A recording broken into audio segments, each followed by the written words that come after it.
अस्सलामुअलैकुम। बेटा सुबह 4 बजे के इस बंदे ने हमें उठाया हुआ है, ठीक है। और हम सुबह 7, साढ़े 7, 8 बजे यहाँ पहुँच गए हैं। इन सबको हमने तैयारी कराई है। बैटरी हमारी पूरी डाउन हो चुकी है, इनकी भी डाउन होगी। ये भी लेटने की कोशिश करें, तकिया नहीं मिल रहा, वरना यहाँ ये सो जाएं, ठीक है। और इस गुड़िया का लास्ट टॉपिक है हमारा, बताओ बेटा, क्लैपिंग करें पहले। और अगर इस टॉपिक के बाद इस बंदे ने कहा कि 4 और टॉपिक है तो इसे उठा के ले जाना है, ठीक है।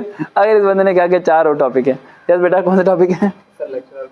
Lecture in biology. कब टेस्ट है? वैकेंसी भी नहीं आई ना अभी तो। लास्ट डेट कब थी? एपीएससी के थ्रू है ना?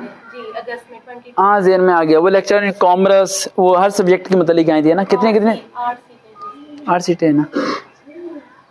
Lecturer in biology. अच्छे ध्यान में रखिएगा, ये लेक्चरशिप की जो जॉब्स होती हैं इसमें 80% सब्जेक्ट मुतल्लिक है। और इसमें मैं जिस तरह हर वीडियो में पहले बताता हूँ कि फेल होने की वजह, ताकि फेल होने की वजह पता होना तो वो वजह इंसान कवर कर लेता है, इंसान पास हो जाता है, ठीक है। फेल होने की वजह ये है कि आप सारी तैयारी कर रहे होगे और पेपर से, जो कि आपको नहीं करनी। आप सारी तैयारी कर रहे होगे अपने ग्रेजुएशन और मास्टर की डिग्री से, जो कि आपको नहीं करनी। आपने लेक्चरर इन बायोलॉजी बनने के बाद कौन सी क्लास को पढ़ाना है? एफएससी को पढ़ाना है, इंटर को पढ़ाना है। तो कौन सी बुक पढ़नी है? इंटर की बुक पढ़नी है। सवाल इंटर में से आएगा और आप पढ़ते रहोगे ग्रेजुएशन और मास्टर और एमफिल, और सवाल कहाँ से आ जाएगा? इंटर से। और यही एजुकेटर वालों के साथ होता है, जो रोजाना मेरा एसएमएस करके मेरा दिमाग खा रहे होते हैं कि सर जी एजुकेटर के सवाल कहाँ से आने हैं। मैं कहता हूँ बेटा 7th क्लास की जनरल साइंस की बुक ले आओ, उसे पढ़ना शुरू करोगे। सर क्या बात कर रहे हैं? एजुकेटर बच्ची जब रिकमेंड होगी तो वो कौन सी क्लास को पढ़ाएगी? जनरल साइंस 7th क्लास को। तो उन्होंने सवाल वहां से पढ़ाना है। और आप लोग तैयारी करते रहते हो ग्रेजुएशन से। सिर्फ अपनी पोस्ट के मतलब सोचा करोगे, उस पोस्ट की ड्यूटी क्या है उसके मतलब आपको हम वक्त ये कि 9th 10th और 1st 2nd की जो बायो की बुक है उसके जितने डू यू नो हैं, ठीक है, जो येलो कलर के दिए होते हैं, उन सबको आपने पढ़ लेना है। मिटोसिस, मियोसिस, डीएनए, आरएनए सारा पता है ना?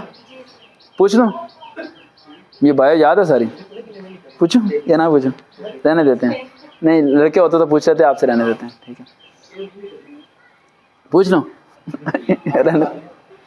हैं। चलें, एक आसान सा सवाल, आपने एमफिल बायोलॉजी किया, एमफिल बायोलॉजी से टॉपर से पूछना चाहिए। कल परसों एक लड़की की कॉल आई थी मुझे, कहता है मैंने अकाउंटिंग में टॉप किया हुआ है, पता नहीं इधर बैठा है नहीं बैठा। तो मैंने कहा परचेज क्या होता है? कहता है डेबिट। मैंने कहा ये बताओ परचेज कब क्रेडिट होता है?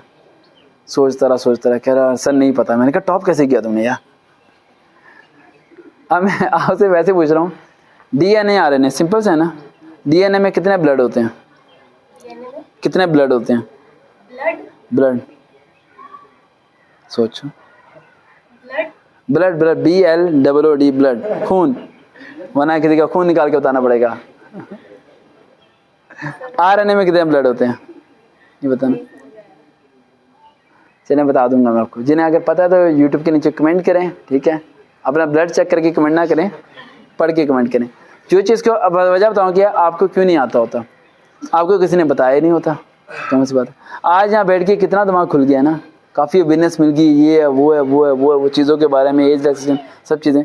तो आप सिर्फ उन्हीं चीज़ों को रिवीजन करो। जैसे ही टेस्ट की डेट है कि दिन फर्दर में बताऊंगा। देखते हैं। चैनल सर वकार भाई, दोबारा मुलाकात होगी। अल्लाह हाफिज़।